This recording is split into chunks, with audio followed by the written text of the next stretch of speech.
अस्सलाम वालेकुम, आप ये वीडियो advancedcs.com से देख रहे हैं। मेरा नाम जुबैरिया अशरफ है। पिछले वाले ट्यूटोरियल में आपने देखा था कि हम अपने फोल्डर्स को ब्राउज कैसे कर सकते हैं। आपने फाइल कैबिनेट में अपने फोल्डर्स की और फाइल्स की अरेंजमेंट भी देखी। तो इस ट्यूटोरियल में हम देखेंगे कि ऐसे कौन से फोल्डर्स हैं जिनको सिंपल यूज़र एक्सेस नहीं कर सकता है और वो कहाँ पर लाई करते हैं हमारे पास हमारे सिस्टम में। तो हम वापस जाते हैं फाइल एक्सप्लोरर में देखने के लिए कि कौन से ऐसे फोल्डर हैं जिनको हमें एक्सेस नहीं करना चाहिए। तो हम देखेंगे कि यहाँ पर अगर मैं इस पीसी में जाऊं और मैं अपने सी में जाऊं तो हम देखेंगे कि यहाँ पर मेरे पास बंच ऑफ फोल्डर्स हैं, बहुत ज़्यादा फोल्डर्स हैं।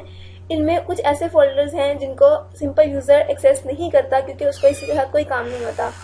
इनमें इंटेल, प्रेफलॉग्स और विंडोज़ का ऐसा फोल्डर है जिन्हें हम एक्सेस नहीं करते।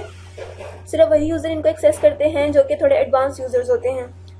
हमारे पास प्रोग्राम फाइल्स का फोल्डर और प्रोग्राम फाइल्स x86 का फोल्डर वो फोल्डर है जिससे हम अपनी हमारे जो भी प्रोग्राम्स इस पर हमारे कंप्यूटर में इंस्टॉल होते हैं वो हमारे पास यहाँ पर अपीयर होते हैं। ऑल यूजर्स जो हैं वो अपनी फाइल्स को अपनी जो उन्होंने अपने कंप्यूटर पे इंस्टॉल की होती हैं उसको स्टार्ट मेन्यू से जाके एक्सेस कर लेते हैं ऑल ऐप्स में जाकर।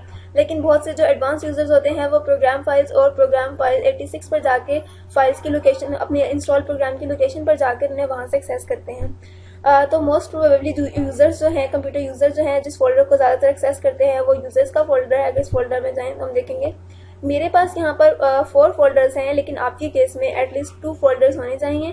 एक पब्लिक का फोल्डर और एक ये, चूंकि मेरा नाम जुबैरिया अशरफ है तो यहाँ पर मेरे अकाउंट से जो बना हुआ फोल्डर है वो यहाँ पर अपीयर हो रहा है। आपके केस में जो आपके पीसी में जो भी अकाउंट जिसमें से बना होगा यहाँ पर वो नेम शो हो रहा होगा।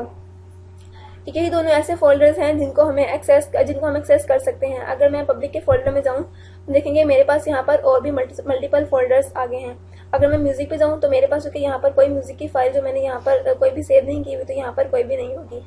पब्लिक में वही फोल्डर्स होते हैं जो हमने पब्लिकली रखे होते हैं जिनको मेरे कंप्यूटर पर जितने भी मल्टीपल यूजर्स हैं वो तमाम यूजर्स उन्हें एक्सेस कर सकें। डाउनलोड्स में चूंकि मेरे पास यहाँ पर कोई मैंने मल्टीपल अकाउंट्स के लिए कोई भी फोल्डर, कोई भी डॉक्यूमेंट, कोई भी पिक्चर नहीं रखी हुई तो मेरे पास यहाँ पर सारी चीज़ें जो हैं वो ब्लैंक होंगी। अगर मैं चाहती हूँ अपने अकाउंट के फोल्डर में जुबैरिया अशरफ में तो हम देखेंगे कि यहाँ पर मेरे पास डॉक्यूमेंट्स में जो भी डॉक्यूमेंट पड़े हुए हैं वो यहाँ पर मुझे अपीयर हो रहे होंगे। पिक्चर्स में अगर जाते हैं, अगर हम पिक्चर्स में तो मेरे पास पिक्चर्स में जो सी चीज़ें पड़ी हुई हैं वो यहाँ पर मुझे अपीयर हो रही हैं। इनमें से कॉन्टैक्ट्स जो फोल्डर है आप उसको एक्सेस नहीं करेंगे। हाँ, अगर आपने अपने सिस्टम में कोई ऐसी एप्लीकेशन इस्तेमाल की हुई है जो एड्रेसेस को यूज़ करती है तो सिस्टम ऑटोमेटिकली इसमें कोई डाटा फिल कर देगा। इसके अलावा डेस्कटॉप का फोल्डर है जिससे आप यूज़ कर सकते हैं, डॉक्यूमेंट का folder, downloads, then music, pictures and videos, यही फोल्डर्स हैं जिन्हें आप यूज़ कर सकते हैं। बाकी फोल्डर्स को जो सिस्टम है वो ऑटोमेटिकली उसके अंदर आपकी चीज़ों को, आपकी फाइल्स को मैनेज कर लेता है।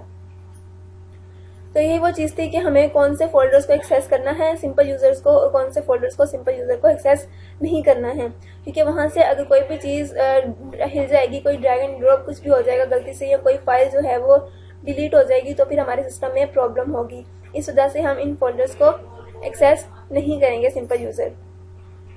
तो आप अगर इन फोल्डर्स के साथ प्ले करेंगे, जैसे मैंने अभी आपको बताया कि यूजर का जो फोल्डर है वो सिंपल यूजर एक्सेस कर सकता है, तो अगर उसके साथ प्ले करेगा तो आप ज़्यादा सीखेंगे।